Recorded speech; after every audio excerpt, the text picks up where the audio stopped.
right to a channel of light fluid. Welcome back to Distant Travels. Yes, we're off on our journey again. And if you remember last time, Axel was going to have to head off to Arctos and actually technically join the crew of the Firefly. Plus, he and Mike have some plans to have a chat with each other.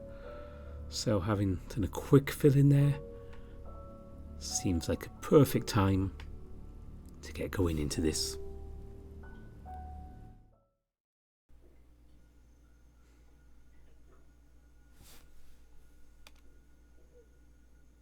Your day starts off slowly. You wake up later than usual. When you make it to the canteen, it's already empty, save for Sean. Good morning. I'm late, it seems. Morning. I must have needed that sleep. He phrases it weirdly, like a question more than a statement. I think so. I feel refreshed now, though. Good. Got any plans today? I think I was supposed to shadow someone today, but it seems like everyone has already started their days. Feels like I'm late for work. But I don't think there's those expectations on me right now. I'd love you to shadow me, but I really don't have anything I need to do today. Which is why I'm here, lounging really. Thanks anyway. I'll catch up on my own things today then. The servers. Oh, good luck, Axel. Thanks. Sean seems happy enough with the conversation and returns to his own business, reading something.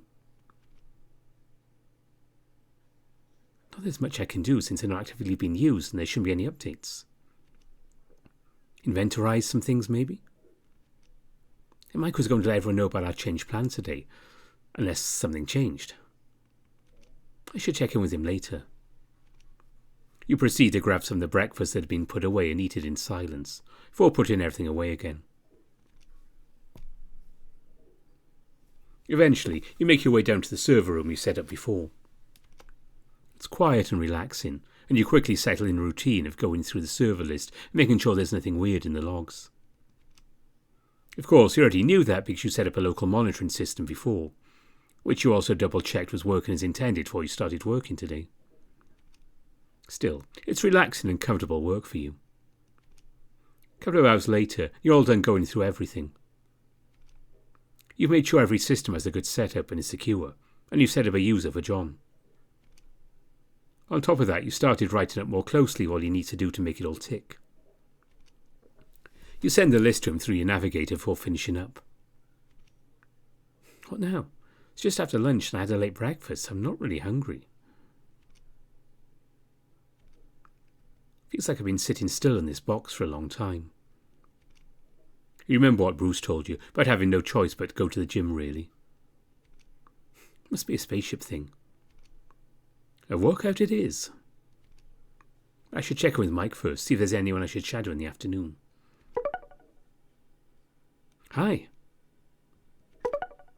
Just wanted to check if there's anything I'm supposed to do today. With the shadowing, I mean. It takes a few minutes before you get a response. Oh, good afternoon, handsome. Great timing. I was about to reach out to you. How would you feel about some self-defense training? Sounds fun. Can I ask why? Well, it's a good idea to have some tricks up your sleeve since we're going to Arctos, and considering what happened with Rex. Not that I expect anything bad to happen. Okay, got it. Where and when? Oh, did you eat lunch yet? I had a late breakfast, so I think I'll skip lunch. Can you meet me in the recreation room in half an hour? Okay, I'll be there.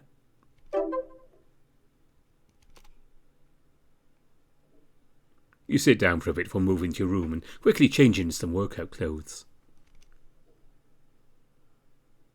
After that, you make your way to the recreation room. Mike arrives shortly after you. As always, he greets you with a smile. Did you have a good day so far? It's been nice. I've double-checked all the systems I set up. I feel bad about oversleeping, though. There's no required time for you. You don't work here, yet. Doesn't change how I feel. That's more I expect from myself, I think. You'll just have to work twice as hard now to make up for it. Yes, sir. He shakes his head with a smile before giving you a once-over. He nods to your t-shirt. Is it an important shirt? Not at all. It's a random workout shirt, really. Good. It might tear during training. Some of the exercises include tearing at clothes and getting out of sticky situations. That's all right. You take a look at his outfit and point out the obvious. You don't seem dressed for that. I'll be taking my shirt off. Since we're going to Arctos, you'll be learning self-defense tactics against people with and without fur. It's less pleasant, but it has the same role as a t-shirt when it comes to pulling, taking hold and ripping.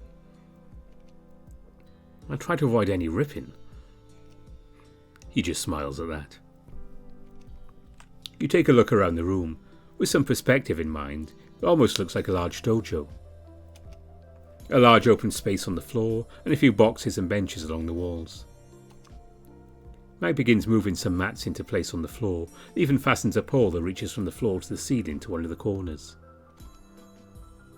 I'd offer to help, but I have no idea of how he wants things set up if it's like this. Speaking of having no idea how he wants things, I still don't fully get why he likes me or why he wanted to kiss me back then, when we went skinny dipping in space. I mean, he kind of told me, but I don't actually get it. Might as well ask him to clarify, no? Mike. He stops what he's doing and looks at you. Oh, yes? Back when we were running away, why did you want to kiss me? He stands up straight and looks at you thoughtfully.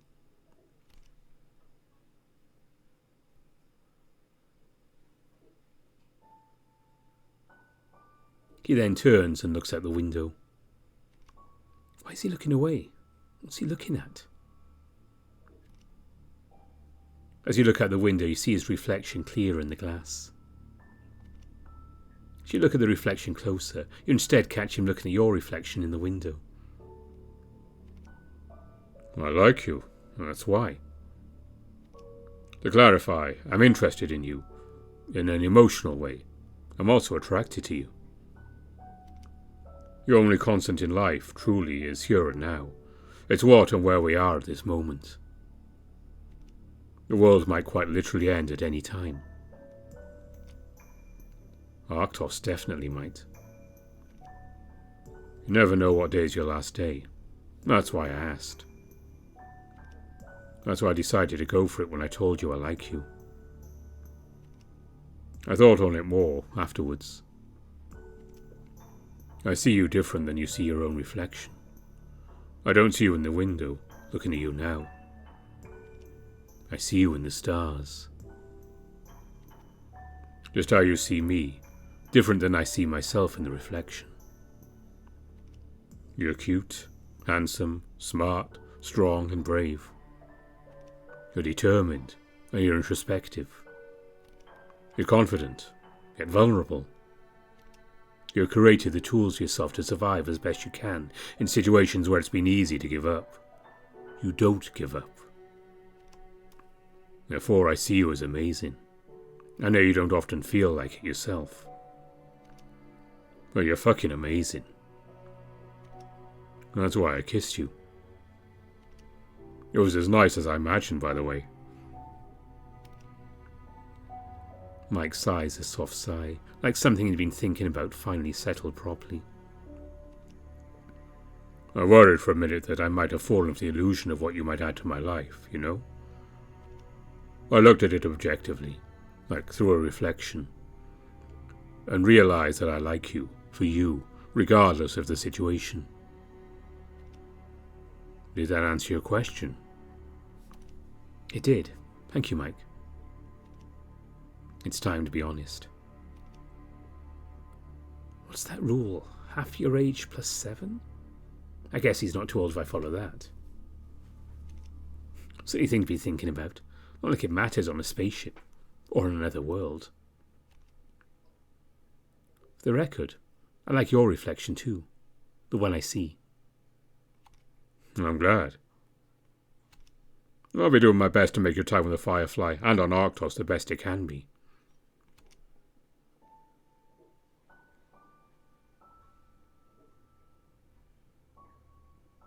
He turns around and faces you with a smile.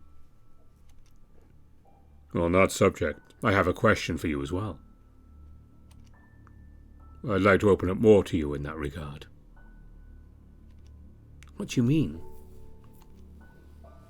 Well, if you want me to, I'll be more playful. I'll be entertaining and affectionate. And while doing it, I'll do my best to make sure you enjoy it as much as I do. And possibly, if things feel right, a little more romantic going forward. Is that something you want? Being courted, eh? I like that. I can't promise I'll be the same, but it sounds nice. I'll remember that. He winks at you before returning to setting up the mats. It doesn't take him much longer to finish setting everything up. Well, let's start with some stretches and warming up to avoid any injuries or pains. If you're not used to it, follow along when I do. He steps to one of the walls and starts with some regular arm stretches. As you step next to him and start stretching as well, you get a closer look at his chest. Sure, you've seen him shirtless once before. You didn't really look at him like this. He's sturdy, and while his muscles aren't that defined, he still has a lot of them under his padding. You follow along his stretches as you're observing him. The one thing that stands out to you, once you get a closer look, is that he seems to have more small nicks and scars than you'd noticed before. And there's that one scar that's a little more noticeable than the others. Newer. Guess his fur does a good job at hiding them. Eventually, of course, he notices you looking. He winks and flexes his arm at you before letting out a small chuckle. He moves to the middle of the room and continues with a few arm-up exercises. You follow along, and before long you feel ready. All warmed up? Yes, sir, already. Well, let's start with some practicals then, and I'll talk you through the theoreticals as we go. First, let's deal with getting out of a grip. I'll lunge for you, and you try to avoid it in any way you can. I'll give you feedback and ideas afterwards. If you lunged me and I got grappled and wanted to escape, I'd probably hit you in the nuts or poke you in the eyes. I don't think that's a good idea. Good ideas, both. But let's pretend I'm an attacker who planned this, like I'd have safety goggles and a cap on. And let's avoid pulling my ears as well, despite that being a great idea against most larger attackers. Got it. I'm ready. He nods, then suddenly lunges towards you. You try to leap out of the way to the side, but his hand catches the back of your shirt. As he predicted, there's a ripping sound, but you do get away. The shirt seems whole, but it's a little looser around the neck. Sorry, I'll make sure to replace it for you.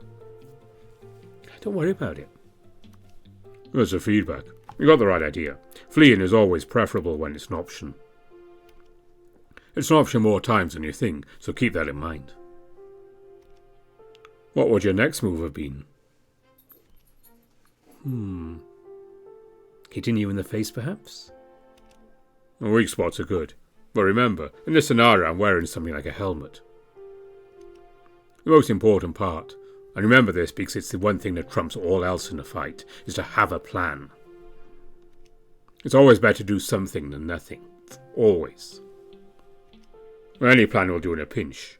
Of course, the more you can think of scenarios, the better. Just don't ever make it too complicated.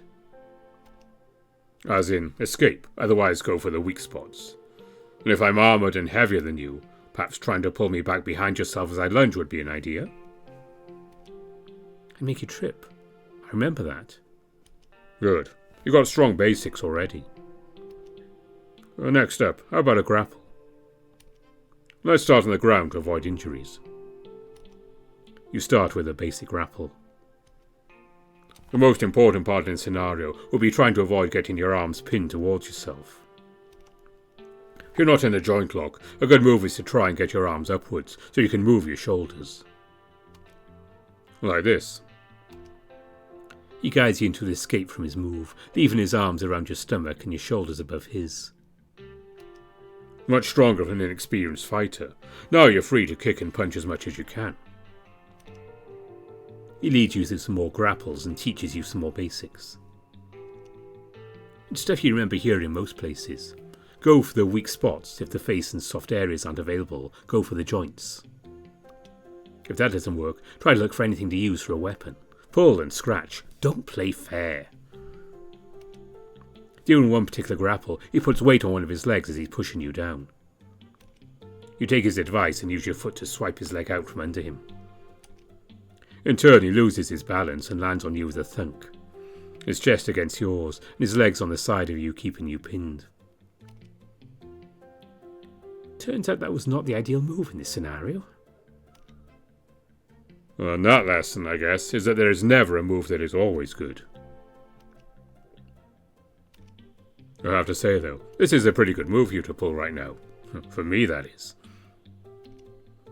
He pulls his face down and gives you a quick smooch. Good for me, too. Instead of saying your thoughts out loud, you blush a little. He then proceeds to get off you and gives you a pat on the butt as you stand up. Finally, let's do some punching and kicking. Fighting back isn't ideal. Always escape instead if you can, but it might help you buy that opportunity. So, knowing how to throw a punch is useful. He teaches you some quick tips on how to clench your fist and how to kick safely. Of course, you can't always do that, or might not be able to think about it, so don't stress too much.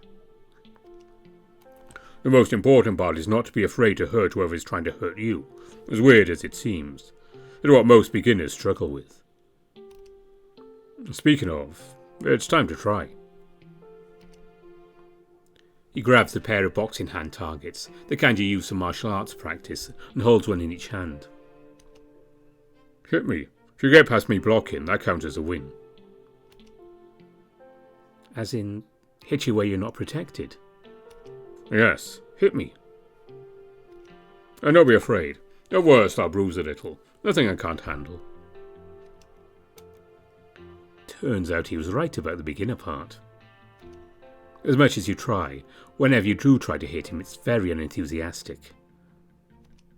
You keep at it until you eventually manage to land a solid hit on him, right in his stomach. He lets out an oof, but smiles happily. I think that about covers it for now. You got some good basics covered. Ideally, you repeat this with someone at least once a week, either me or Sean, until we make it to Arctos. Thanks. I hope I didn't hit you too hard. When it's self-defense and someone is attacking you, I don't think there's ever a hard enough. You did great. Now, how about some dinner? Sounds perfect.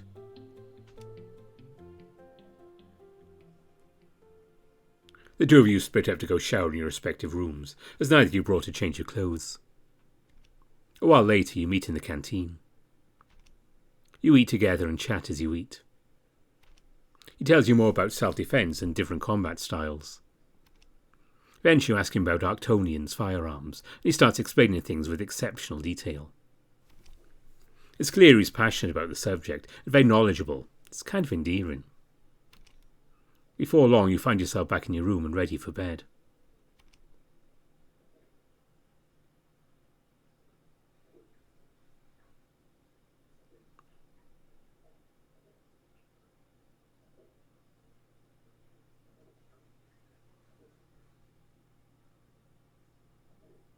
As you enter the canteen, it's even more lively than yesterday. Seems it's Bruce's turn to cook. Aside from eggs and bacon, he's brought some kind of juice that's usually not available. You take a seat by the bar and Max joins you. He seems full of energy already. How's the grape juice? Pretty great, ain't it? Bruce is real one for bringing this out. For real, for real. For real. It's a good mix. Refreshing and sweet, but not too sweet. Thought it tastes like orange juice due to the colour, but it's not citrusy at all. I don't think I had anything like that when I was on Earth. There's tons of unique Earth flavours though, more than Arctos has. When we're all done and you're back on Earth, I'll try and send you some Arctos things. No cap, we got some great stuff. That'd be nice. But I might get to try some sooner than that. Mike was going to tell everyone today, so I think I can tell you already. I'm going to Arctos. No cap. No cap. Free airflow to the headspace. Yep. Why though? I think it might be best if Mike answers that. That's exciting as fuck. Max suddenly lowers his voice after that. My bad. If you have time, you got to see Sunny. It's great. That's where you're from. Yep, John's from there too. It's small and boring, but it's also like its own little happy bubble. You'll like it. This changes everything, for real. It's exciting. You're going to be the first human on Arctos. It's like he's whispering a shout. It's endearing. If anyone except Max was the one doing it, it'd gather attention. I hadn't fully thought of that. That'll be something. I'll get more information about it when Mike tells everyone, I guess. Today I was told I should keep shadowing someone and learning the ins and outs of the Firefly. Though I'm not sure I'm supposed to join today. I guess you better call Mike and ask if it's the plan. If not, you can always come hang with me for the day. I'm observing wave fluctuations with change in speed. It's as boring as it sounds, but important. It leaves a lot of time to watch movies, to be honest. Alright, I'll check after breakfast and let you know. You two keep chatting, mostly about movies from Earth. Seems Max's infatuation with pop culture has stayed the same throughout the weeks. As you finish up and put away your dishes, Charles approaches you. Good morning, Axel. Hope your morning's been treating you well. Good morning, Doc. It's been good. How about you? Well, fantastic. I'm hoping you would make it even better. I've been requested to take under my wing for the day, and it sounds like perfect timing. There are a few things I'd like to discuss with you, if you're willing. That sounds perfect. I was just trying to figure out what my day was going to be. Yeah, exceptional. Did you finish your breakfast? Just now, actually. Let us head over to medical together, then. Do you mind walking the entire way, or should we take the elevator? I don't mind. The two of you start walking through the corridors, making small talk. Eventually you arrive at medical. Charles leads you in before turning to you. Welcome to my humble domain. Now then, Mike told me about the change of plans yesterday. Today should be more of a physical checkup day. Taking some blood samples from community research, an actual checkup, and possibly look into some reactions with the endless white. Makes sense you tell Charles first. Time is of the essence, after all. First, however, I want to make sure you want this. That you aren't pressured by anyone for any reason. He tenses up and looks at you with a serious expression. I don't think so. I've understood that if I don't want to, I can start going home today even. But I want to help save Arctos. It's not like I have to do much either. To clarify, I want to help Arctos. I don't think it's too much to go to Arctos. Honestly, I'm kind of looking forward to it. All other things aside, I don't think a lot of other people get to visit another planet. His expression softens at your admission. Especially one as developed as Arctos. Thank you for your honesty, Axel. Do you mind if we start with some blood and tissue samples, similar to the ones we did on Earth? Charles motions for a chair with movable armrests, clearly meant for a comfortable position when drawing blood. As you sit down in the chair, Charles moves a small stool closer and sits down on it. First, he swabs the inside of your mouth with a cotton swab and places it in a testing tube. He then proceeds to clean the inside of your elbow as the solution wipes it clean with the tissue before proceeding with the blood sample. I'm going to take the sample now. Let me know if there's any discomfort or if you want me to stop. You give him a nod and lean back as he starts taking the blood sample. You expect it to sting a little, but it's about as painless as a needle can be. He finches up and puts a band-aid on you. He remains seated as he's handing the 3 tubes of the blood samples he speaks. How do you feel about going to Arctos if you focus solely on the Endless White? The danger of it all. I haven't really thought too much about the danger. I figure I won't be near it, will I? Well, not directly, no. I don't think so, and I hope you never have to. But there's still a risk. A much larger risk than going to one of the Arctonian moons. I don't think I'm worried. Even if worst comes to worst, it's a risk you all are taking as well. So you might just ask yourself that question if you think about it. He doesn't seem fully satisfied with that answer. I've chosen to fight, partly because I have to and partly because it's important to me. You don't have to. Even if you were to just leave, you would be alright. Likely, even if the Endless White were to make it to Earth, you'd be long gone before that happened. I can't just leave you all to die. I think Arctonians have the same emotions as humans. And for me, it would be impossible to just leave and forget. Sure, I physically could just leave, but it would haunt me, I'm certain.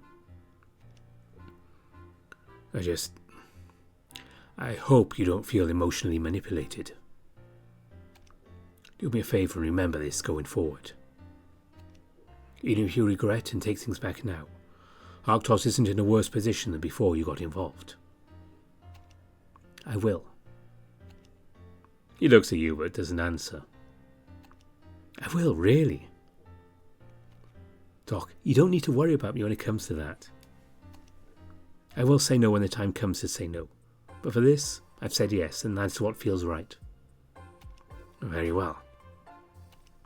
He stops moving the test tubes and places them in a machine that tilts them back and forth. All done with the samples. We also need to do a physical in preparation for you joining the armed forces. I'd like to go ahead with it right now. Okay, what do I need to do?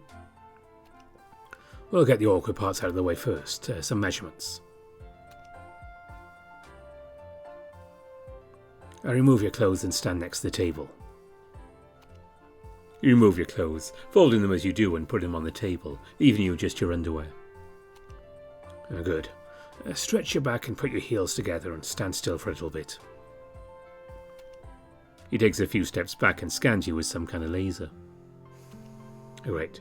Now please step on the scale over here. You follow and step on the scale on the side of the room, weighing you. He notes down the result. Now let me listen to your lungs and heartbeat. Then you can get dressed. Alright. He uses a tool to listen to your heart and breathing for a little bit, or noting down something on his tablet. All done. You can get dressed again, then we'll finish up the physical. You quickly dress again. That felt about as awkward as it can, with knowing the doctor this well. Cold no more. What's next? He proceeds to finish up with an eyesight test and a hearing test. It's similar to what you've done on Earth, but the hearing test is much, much quicker. A few beeps and a yes or no you can hear them is all he needs. I think that's good for the parameters I've gathered for humans. That's to say, doctors on Earth would call you healthy. And doctors on Arctos? They would agree. You're not as strong as, say, a rhino, but you're within normal parameters for everything for a creature your size. Last thing is, do you have any diseases or conditions you know about?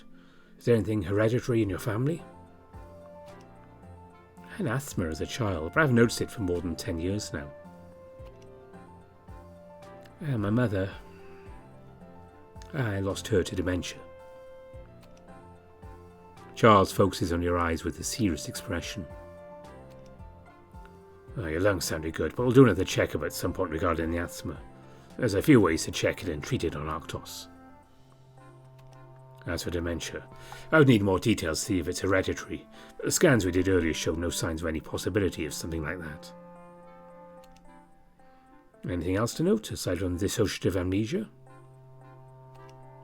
Can you remember that? I don't think there is anything else. Oh, well... If there's something uncomfortable telling me about, you don't have to tell me unless you think it's something I need to know. I have pain in my hands, fingers, but it's from something that happened in my past. It's not something fixable. I'll make sure to look into that. Well, we're at better facilities. I'm sure there's something we can do. There's some very talented medical doctors and surgeons on Arctos. As for your enlistment, everything of note has been written down and sent in. Next, I'd like to study some more of the Endless White's reaction to you, as opposite to your reaction to it. He gives you a once-over. How about a little break before we continue with that? That sounds nice. Would you like some tea? Charles moves over the electric kettle he keeps on a desk and turns it on. I have mint or a fruit blend with kesk grass. I have the same as you, if that's all right. A good choice. The fruit blend it is. Charles prepares the tea and sits down in the corner of the room that's set up more like a lounging area. There's a sofa in the corner under the window and a round table. You take a seat in the sofa next to him and take a sip of the tea. It's warm, very soothing and very smooth. Charles does the same. His eyes focus on a small shrine in another corner of the room. What shrine is that? Is that from your religion? Not religious, more agnostic, but it is indeed a religious shrine. And not from the general Theoran religions most common on Arctos. Most religious Arctonians worship the two moons, Theomar and Theoran. Theomar being the older of the two and the one who created the world, and Theoran being the one bringing Arctonians into consciousness. Therefore, there's no one shrine that fits. Instead, our religious buildings have an opening to the sky to let the moon shine in. Of course, that doesn't work in space, so a shrine would make sense. But there is none. Charles takes another sip of his tea and seems to stay lost in thought. What's this shrine then, and why'd you have it? It's a memento from my late sister. It serves as a reminder for me. That's why it's important to save Arctos. I'm sorry. Oh, thank you. He smiles softly. As for the religion itself, there's no one left who practices it.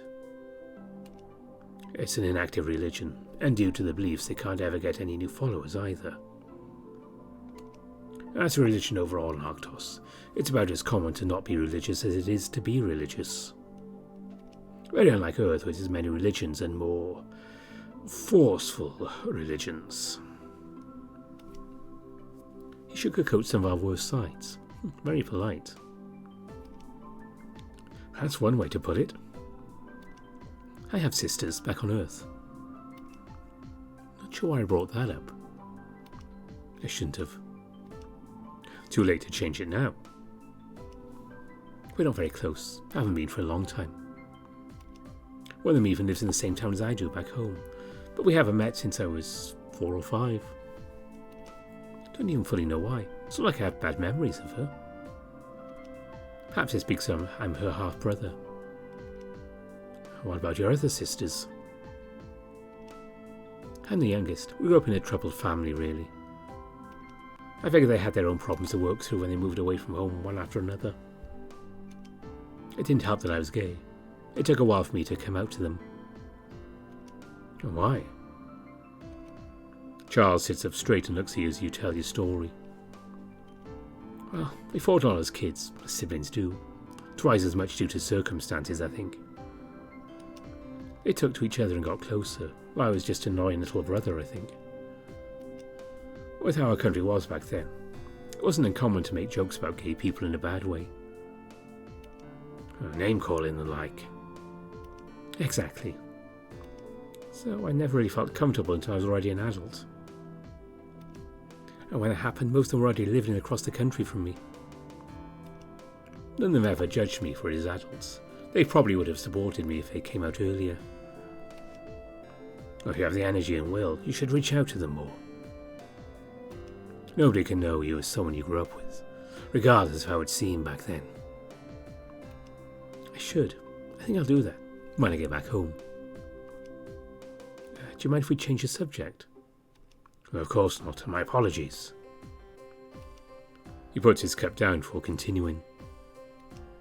I was wondering, is there anything you're curious about when it comes to joining the Firefly? Well, I was told it'll keep me more sovereign, for lack of a better word. But what I don't understand is how. Well, because it's much smaller than Earth. The entire planet's population is smaller than some countries. Which in turn means that things like the military and government is built differently. Each position holds different power. For the AF's role in governance, each crew or cell has their influence and votes based on their deeds and performance. Charles looks around the room for a second before sighing and continuing. I really should have brought out a whiteboard for this. Continuing. Since the Firefly lead a leading role in the war of aggression, it means the crew more or less has the right to act as their own nation. Meaning, nobody in power on Arctos could legally stop you from leaving or coming as you wish. While, if you were not a citizen, you would be under the jurisdiction of the local city government anywhere you go. And if you remember the Firefly, the only one you answer to would be the World Council. Everything there is put to a vote where the Firefly combined holds about 20% of the power. Which in terms of the Council is the second biggest power, after its core chairman. That makes a lot more sense. Well, thanks, Charles. I'm not good at politics. You're welcome. You finish up your tea in a relative silence, both sensing the need for a short break in the conversation. After a bit, Charles stands up and puts his cup away before retrieving your cup and putting it away as well. Do you feel ready to start some research on the Endless White? Yes.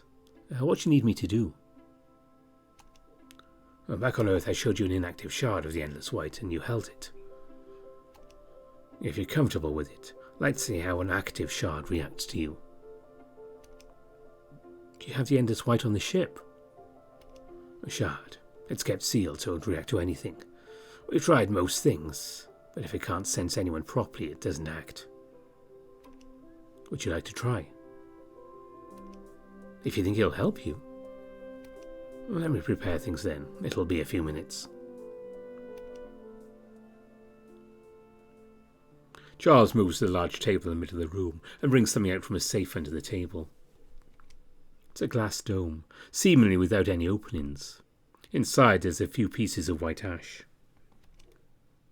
Just looking at them fills you with unease. Not quite sure if it's my previous experience of the actual ash, though. Here, observe.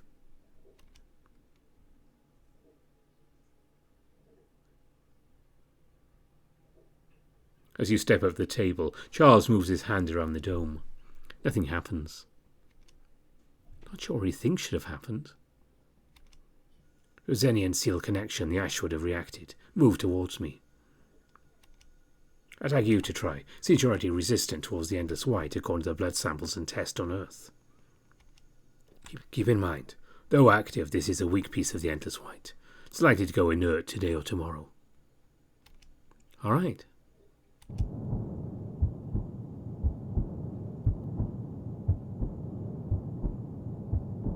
As you move your hand close to the dome, the feeling of unease gets more intense.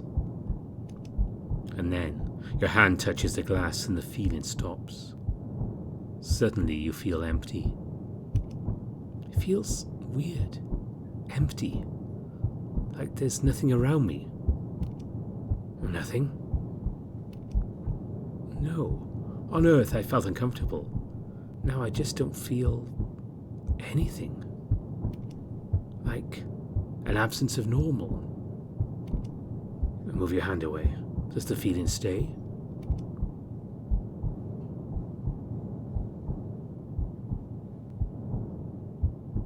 As you move your hand away, the feeling changes. There's instead a gnawing feeling, like you forgot something. I feel weird. Like there's something I should have done but didn't. Like I forgot to lock the door when leaving home. Suddenly, the ash inside the dome moves to where you had held your hand previously. You hear a voice in your head. You're sure it's in your head because it's not coming from any direction. It's voiceless, like your own thoughts, yet it carries words. More directly, you understand what it would have said if it was words, like the feeling of an explanation. We know you. Not enemy, not friend. A passenger. I know this voice. Are you the Endless White? Yes. It's as if time freezes. Your thoughts are all that matter. Who are you?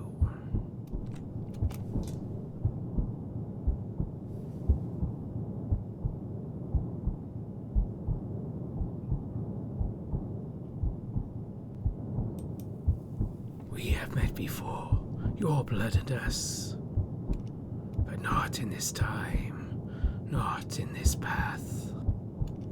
That path is finished, deemed worthy. But you are not supposed to be here, not on this path. You sense different feelings all at once. Happiness, sadness, loneliness, exhaustion, and suddenly you feel full of energy. In another time, line. It's as if it's trying to adjust to communicate in a way that you understand.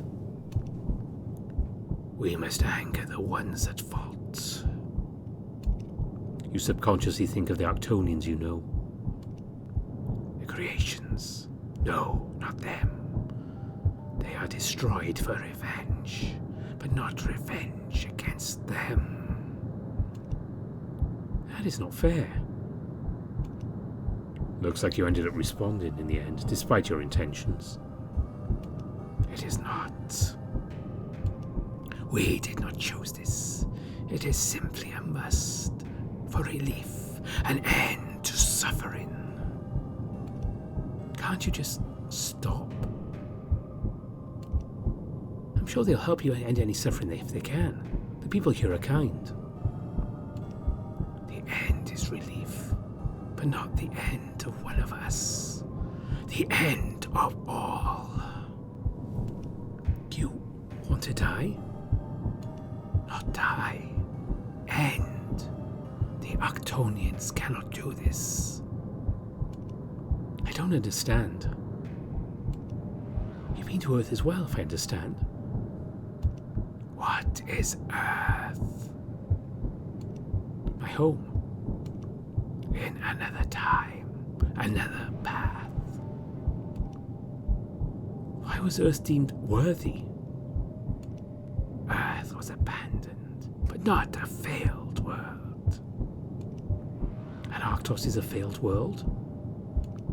Perhaps, perhaps not. Arctos was not meant to meet us. But we are taking revenge on the creations for the lies we were told by their masters. Who are the masters? Long gone, long dead. Their masters were our masters. Can't you help each other instead, then? There's a lot of smart and driven people here. They'll help, especially if it means their world won't be destroyed. You want us to change this time, this path? I think so. There's a feeling of truth from you. A true belief. A risk. You are honest. You sense a feeling of doubt, then a feeling of giving up. Finally, a feeling of acceptance, and just a glimmer of hope. This consciousness is willing to try.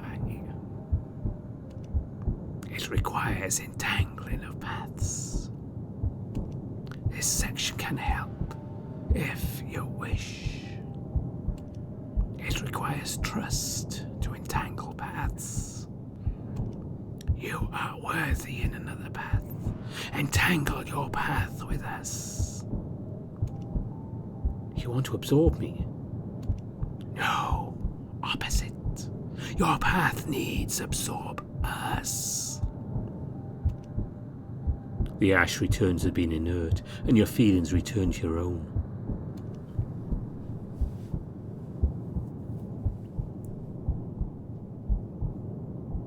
That was new. How do you feel? I'm alright. I think the ash spoke to me. It communicated? Charles looks shocked and immediately presses a few buttons on his terminal, trying to get readings of some sort. That's true. Recorded waves previously only seen when clusters of two different storms have interacted. What did it say? It wants to entangle my path? What? It's difficult. It doesn't really communicate with words, but rather it's something like a feeling or a thought. I'll try to explain. First, it mentioned it had met me before, but not in this time, as if in another world. I researched it in depth on Earth, and there were no records of anything that could have been it. Despite the soft traces we found of it, that is. Another dimension, perhaps, or a timeline. That would make sense. It's like if it thought I wasn't supposed to be here at all. It wants to erase Arctos for revenge. Revenge? For the war of aggression? I don't know. It's not revenge against Arctos, but rather someone else. It referred to Arctos as the creations. Well, that implies some creator that they know. It's a theory, an old one, that Arctos has developed with outside help. Considering how far our world has progressed compared to Earth, with how much younger our world is, it makes sense. That's a monumental discovery, if it's true. Charles seems equally excited and afraid. Did it say anything to hint towards how to stop it? It wants to end. I asked if it wanted to die. But it does not want to die. It's like it wanted to finish a task. The task is to end Arctos? I think so. But it felt like I wasn't sure about that. Just that there was some impossible task. Almost like it's chosen to attack Arctos to figure it out, or to take revenge to whoever gave it the task. That's... He lets out a relieved sigh. If it's true, that means there might be a way to help them finish their task without destroying Arctos. They did mention if it had a task on Earth. The only thing I can think of is that they said Earth was worthy, but in another path. When I said they should ask you for help instead of destroying you, they asked me if I wanted them to change this path. The destruction of Arctos. It told me it requires entangling with paths. Like the path it met me on where it had been to Earth. It said it should entangle with my path, or, well, me. It wants to entangle with you? I assume that means to absorb you, like the previous diplomats we sent. That is absolutely not happening. I asked that. It told me it wants me to absorb it. That's not... No. I need to gather my notes and discuss it with a few people. Are you feeling alright? Any weird feelings or emotions? I'm okay. Just a lot to think about. Any physical pain? How can I see your hand? You show him the hand you touched the glass with, and he examines it. He even pinches it, which makes you pull it back. No anomalies. I'd like to discuss it with a few people. I don't want you to be alone either. I'll call someone over and I'll watch you for a few hours if that's acceptable. That's all right. Now, Charles looks stressed and excited at the same time. It's uncharacteristic for him. He's always very calm. Understandable. This is news that concerns his whole planet. He sends some messages from his terminal and you stand there awkwardly as he writes things down in a hurry. Apologies, Axel. This is too important to miss. I'm writing down every detail I noticed and measured. After a few more minutes of the same, Charles working and you waiting, the door opens. Mike, Sean, Bruce, John and Max walk in. Mike walks up to you and hugs you. How are you feeling, Axel? Are you alright? He's holding you tight, waiting for your answer. I'm alright, don't worry. He releases you slowly and puts one hand on each of your shoulders. If anything feels off, you need anything, call me right away.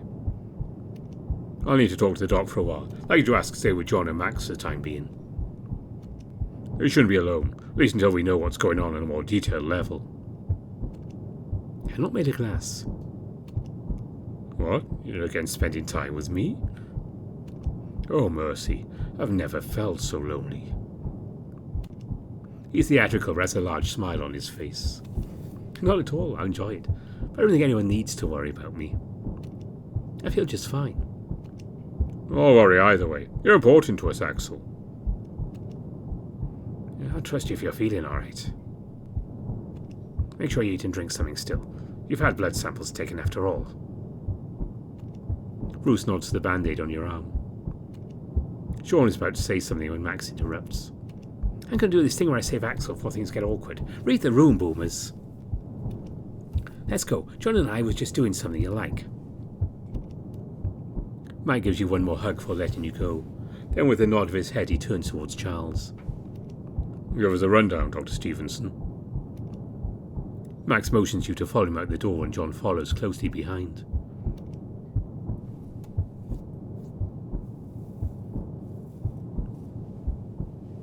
That was something. What happened in there? I'm not sure how to put this, but the Endless White spoke to me. It spoke to you? For lack of a better word. What did it say? There was a lot.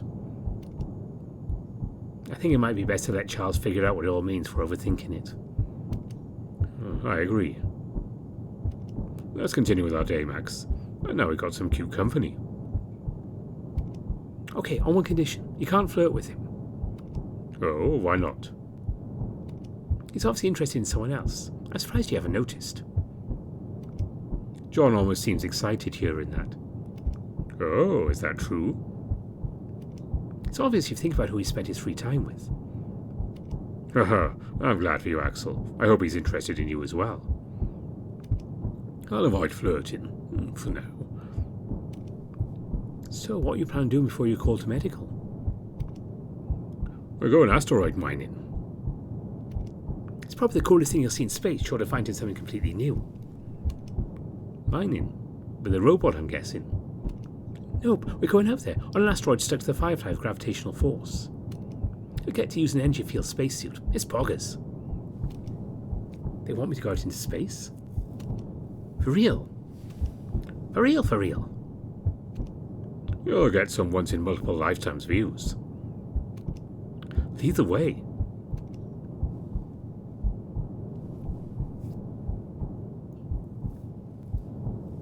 John leads the way to engineering with a smile.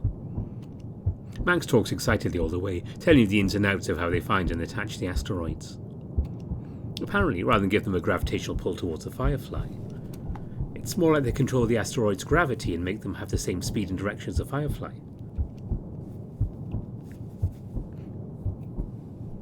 If the Firefly was to detach, the asteroid would keep going in the same direction as the Firefly. Max, I'll have to take your suit. It's the closest in size, if you're fine with that. I don't mind. I'll watch from here. Max gives you a smile. I think seeing Axel's reaction would be better than actually going out there myself anyway. Yeah, take this. John hands you a bodysuit. It's like a large sock. I'll change shirt. You can change in the bathroom if you prefer. With that, he starts undressing to his underwear. Max seems quite used to his antics.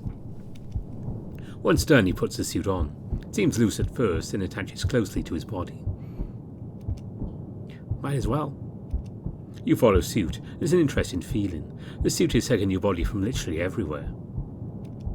Now, push the button on your chest. You do as he says, and suddenly lifted about an inch off the floor. A force field envelops you, making it impossible to actually touch anything. That's how it works. There'll be a similar field covering the entire asteroid. Technically, it should be safe to go out as you are, without a suit. Like a sketchy date, we're double wrapping it.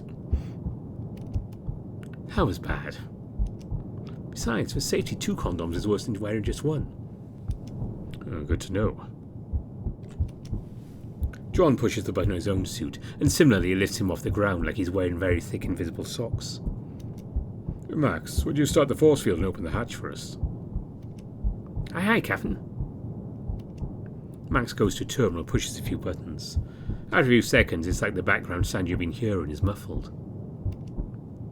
Field is up, hatch is unlocked. Max moves to the middle of the room and opens a hatch on the floor. It leads down to a ladder that goes down a fairly deep tunnel. Gentlemen first.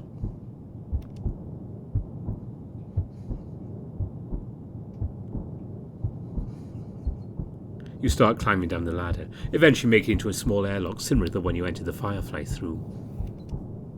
Start an excavation mission. John closes the back door of the airlock, and after a short delay opens the outer door.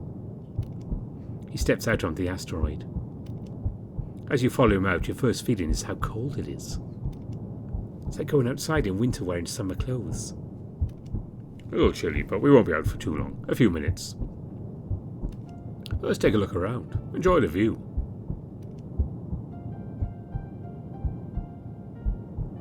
You take a look around.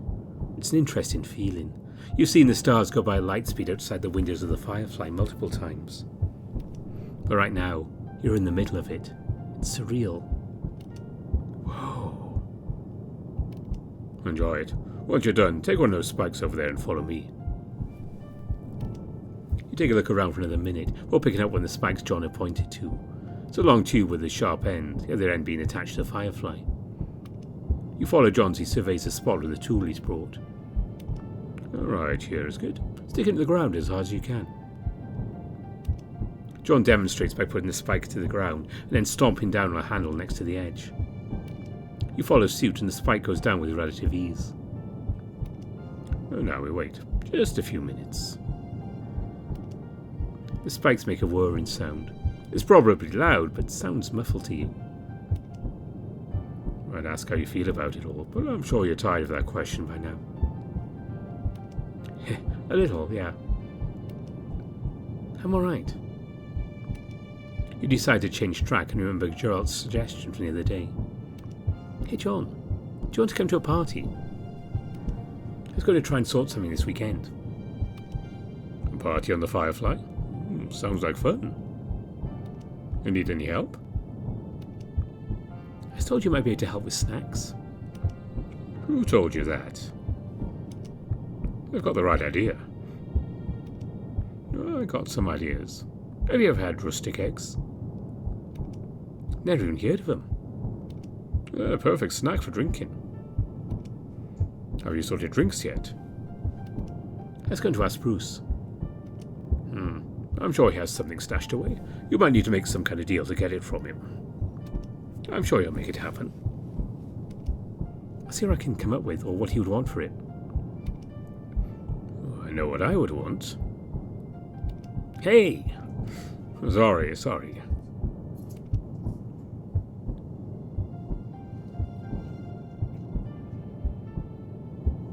Good thing you already agreed to help.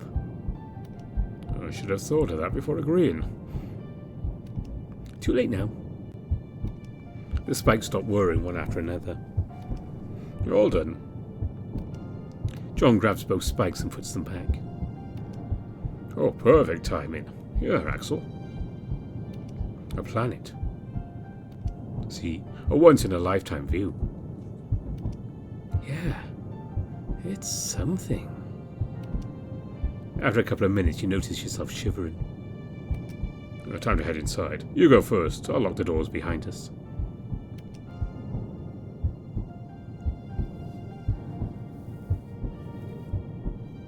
You enter the airlock and John follows tightly behind. Once he's locked the door, the airlock decompresses and the inner door opens.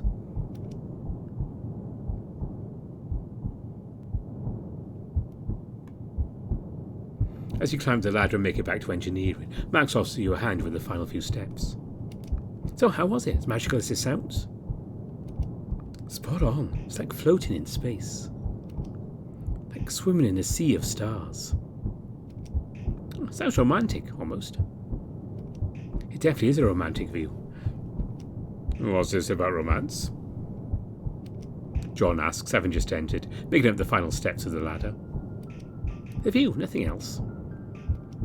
It really is amazing, like a sea of stars. I'm glad you got to see it.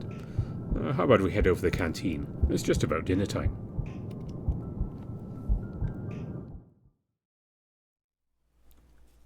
With it being dinner time on the Firefly, I think that sounds like a good time to leave this video.